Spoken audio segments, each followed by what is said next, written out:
माझं नाव विश्वनाथ निर्मळा कांबळे, राहणार मिरज, गुरुदेव कॉलनी. तर या ठिकाणी मोतीबिंदू मला झाल्यानंतर काय करायचं, तर ऑपरेशन कुठं करायचं हा प्रश्न माझ्यासमोर होता.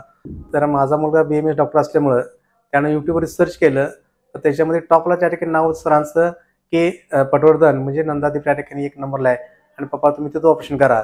कारण का त्यांचं फॉलोअप चांगलं आहे. त्यांचं म्हणजे आत्तापर्यंत अनेक लोकांचं त्यांनी मोतीबिंदूचं ऑपरेशन केलं आहे आणि त्यांचा रिपोर्ट चांगला आहे आणि पप्पा तुम्ही तिथं ऑपरेशन करा असं माझ्या मुलाने मला सल्ला दिला.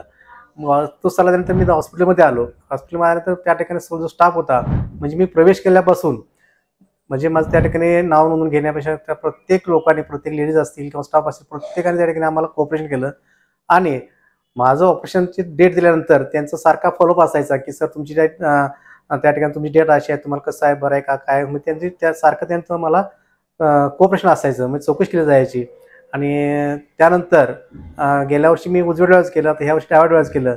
आता गेल्या वेळेला अनुभव होता, पण ह्या वेळेला मला वाटलं की काही म्हणजे ऑपरेशन झालं असं मला वाटतच नाही.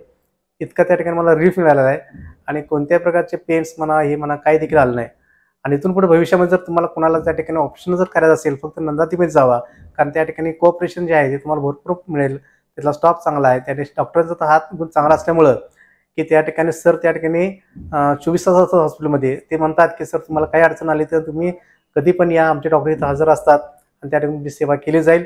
आणि प्रत्येकाला माझी विनंती आहे की आपण देखील नंदादीपमध्ये त्या ठिकाणी आपलं असणारे डोळ्याचे कोणते विकार असतील त्या ठिकाणी तुम्ही सरांचा सल्ला घ्या आणि त्या ठिकाणी तुम्ही सरांच्या मार्गदर्शनाखाली तुमचे डोळे व्यवस्थित चांगले व्यवस्थित राहू शकतील.